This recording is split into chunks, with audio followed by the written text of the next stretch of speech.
philosophical, not just about really taking back power from the president, whether it's a Republican or a Democrat. All right, let's get to the underlying issue here, and it's actually the one that Mick Mulvaney brought up and said we should ask Republican senators. We're going to ask our panel: is there a crisis on the southern border? Here's what President Trump had to say about that. In many cases, they're stone-cold criminals. And in many cases, and in some cases, you have killers coming in and murderers coming in, and we're not going to allow that to happen. Now, the president points to last month when more than 76,000 people were stopped at the border. That's the highest monthly total in 11 years. But of those, more than 40,000 were family units. And Carl, that raises my question, which is, the family units, do they really want to be, does a wall really stop them? Or in fact, don't they want to be caught because they want to claim asylum? So in that sense, is the right answer more wall, or is the right answer to change the laws so that you can turn around family units from Central America the way you can from Mexico now? Well, look, the mix of people approaching the border has changed dramatically. In the early part of the 21st century, it was mostly single men, mainly from Mexico, coming here for jobs. And a wall helps stop those people. But you're right.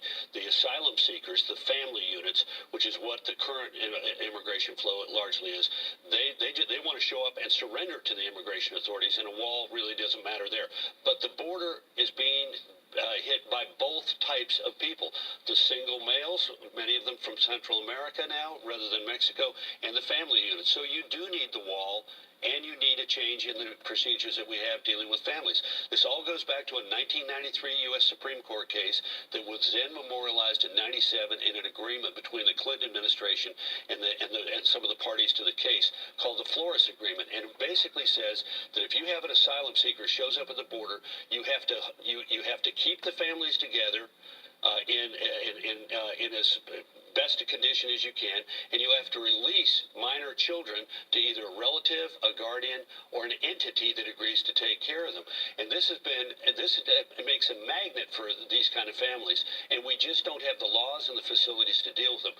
Two answers: pass a law that changes the rules, or the DHS, this is a consent agreement, DHS can promulgate regulations. All right, Mo, this... It's an issue that is a crisis that affects everybody. Whether there is more to immigration. There is more to immigration than just a wall. As hard as you guys want to make it about that, there is more to it than just a wall. First of all, hold on. No. Hold on. You've cut me off a number of times. Don't lecture me about immigration reform. You have when the Democrats killed it in 2007. You have cut me off a number of times. We have Democrats and Republicans supposedly agreeing upon border security measures that involve technology and so forth. Where they disagree is that the majority of the Democratic caucus don't want money for a border wall, period. There is so much more that needs to be done that this president will not talk about. There is a humanitarian issue that is pulling people away from Central America. We need to focus on that. But you guys will not let go of this as the sole focus. We're going to take a break here. You can continue the argument outside. We'll see you in a little.